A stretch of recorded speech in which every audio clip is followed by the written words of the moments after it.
Hi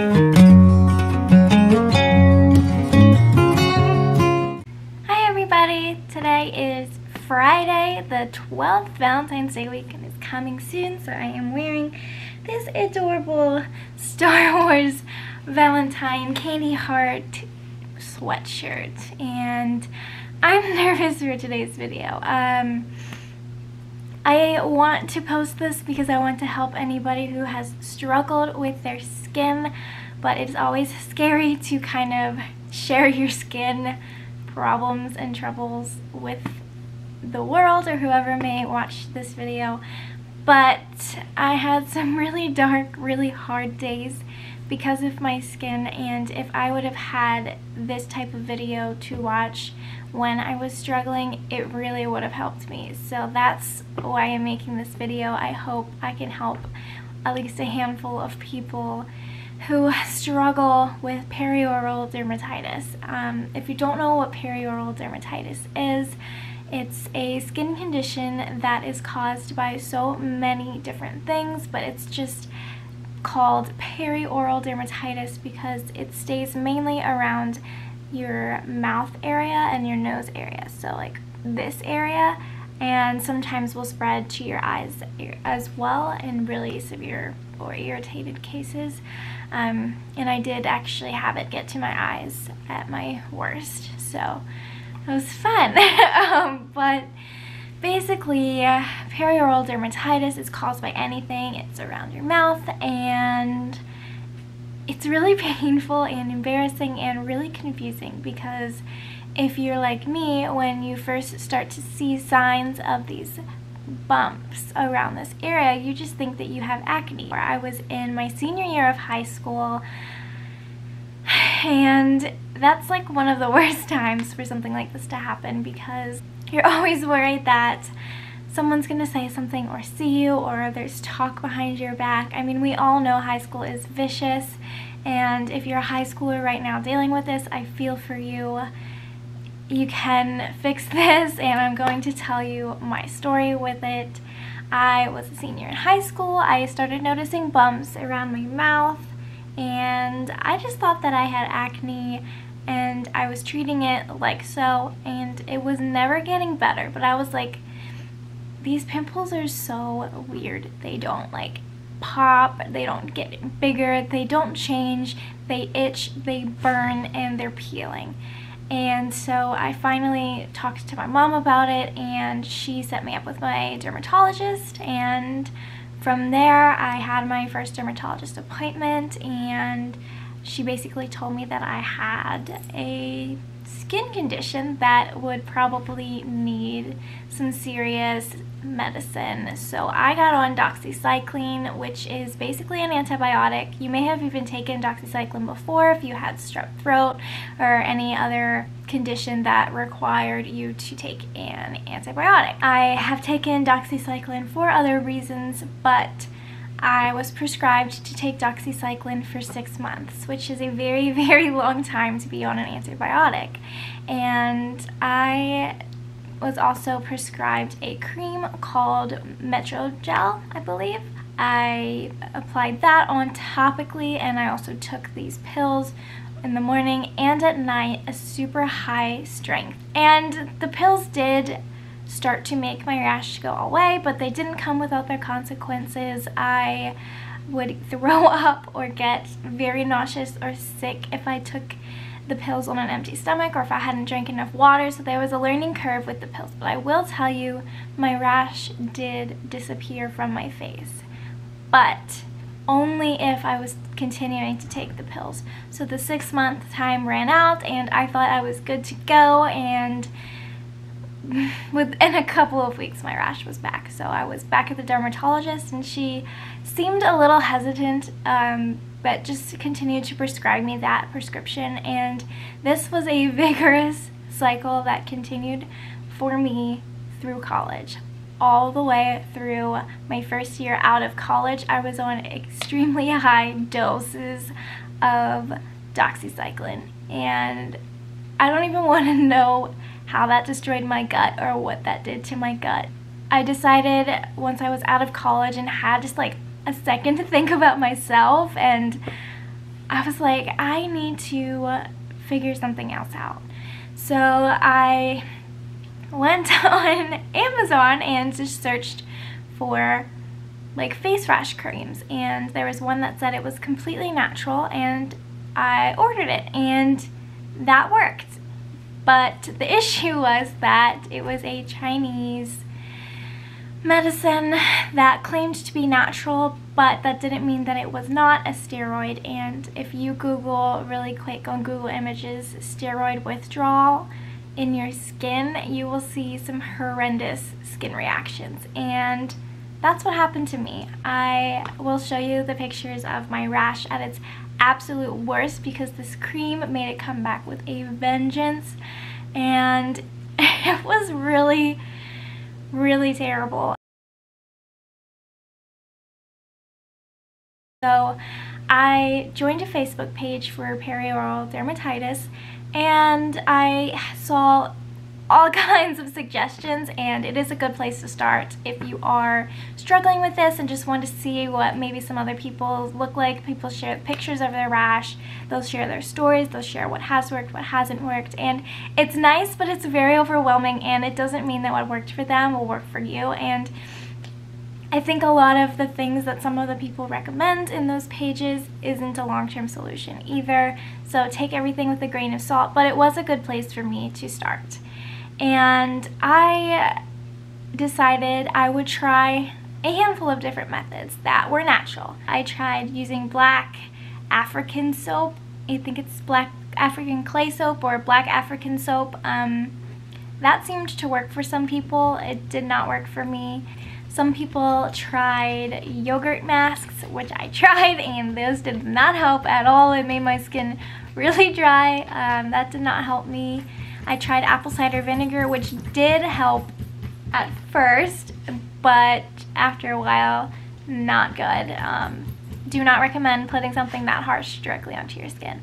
I tried honey, which did not work.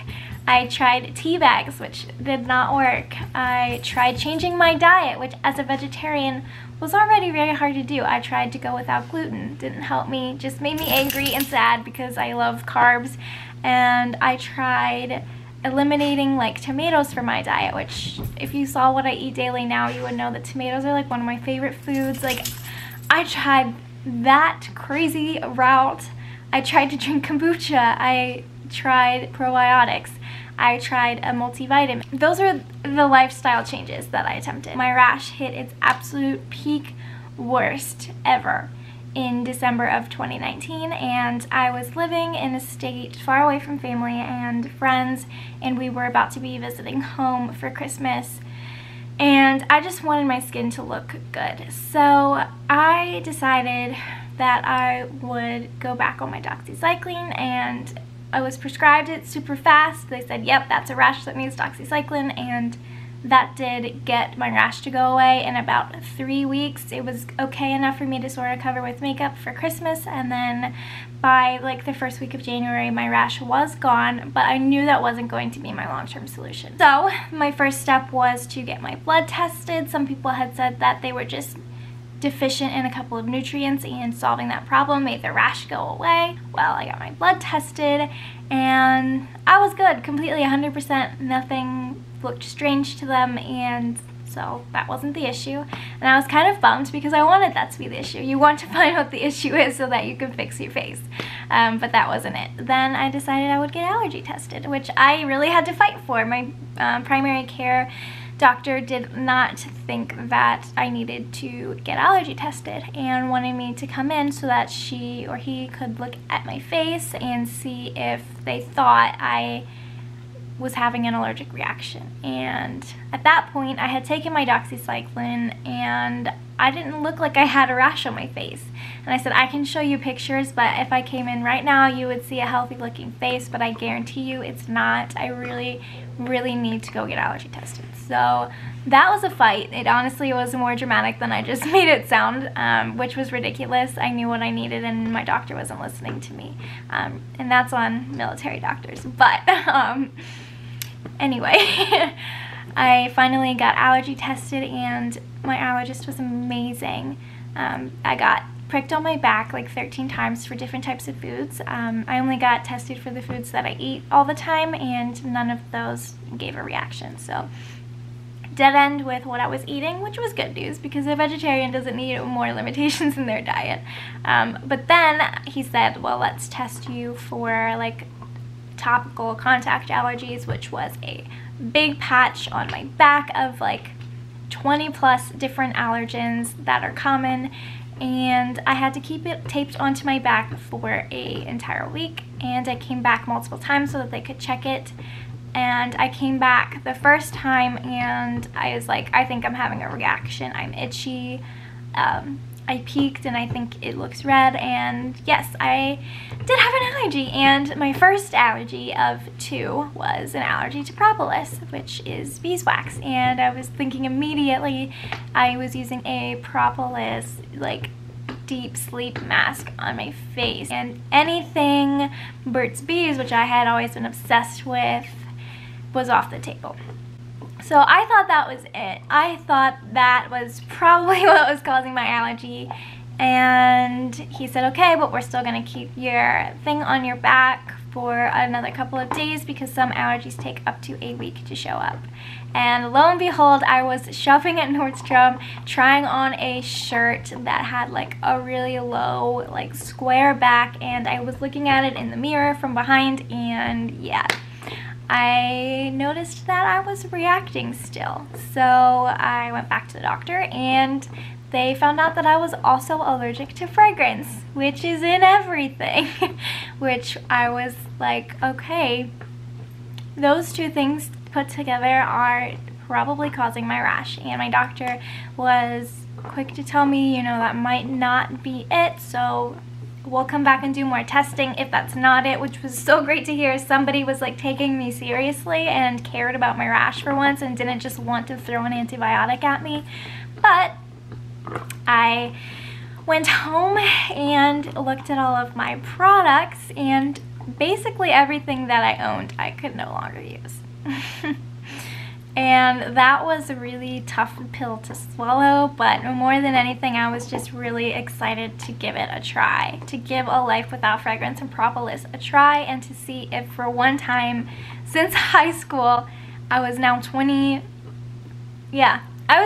years old, and I had had a rash on my face that I was treating with antibiotic since high school. And that's really sad that nobody doctor-wise had recommended me to get allergy tested, and I had to find out through a Facebook page that maybe I'm just allergic to something.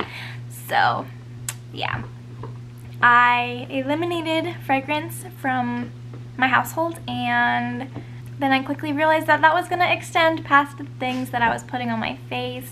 It was in my cleaning products, my laundry detergent, my shampoo, my conditioner, my body wash, my sunscreen, my bug spray. Literally everything had to be thrown out and replaced, which was expensive, but in the end, it's really cheap now to live with that allergy because I can't really try that many things.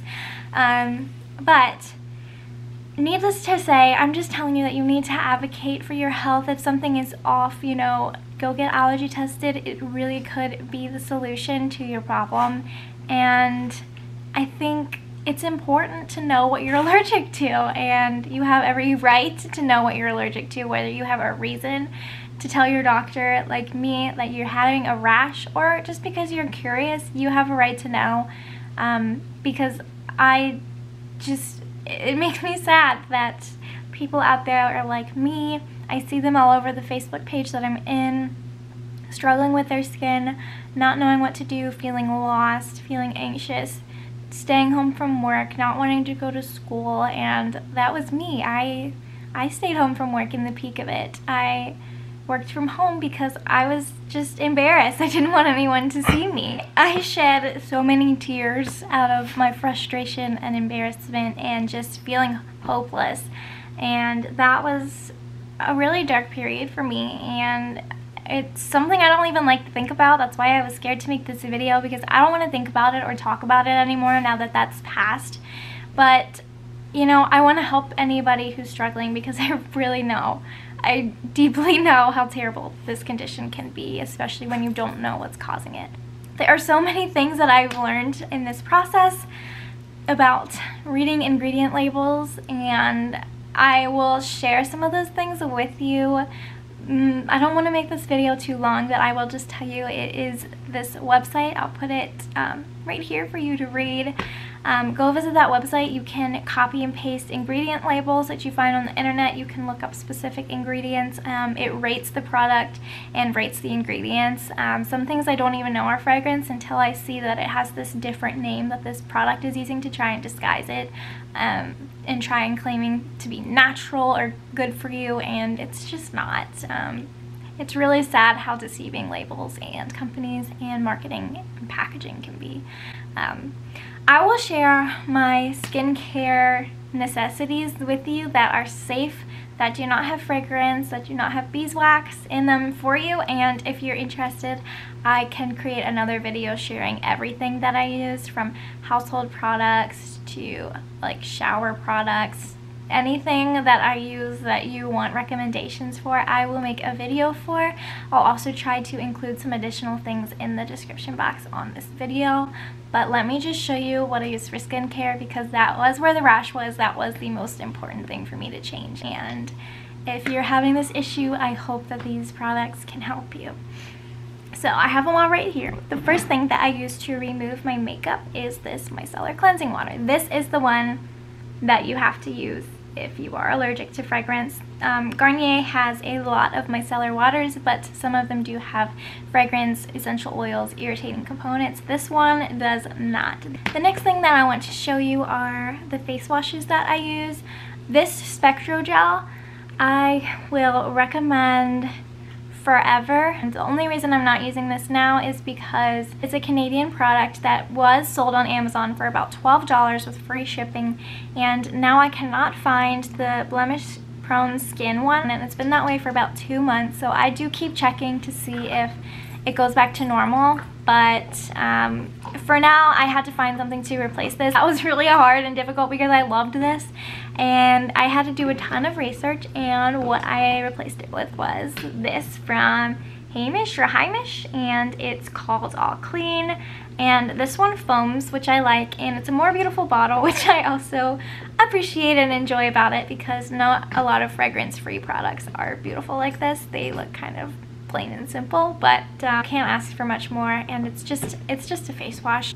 And in the mornings I use this Great Barrier Relief Cream as my moisturizer, and this is from Krave Beauty. This is a miracle worker, and I can't live without this.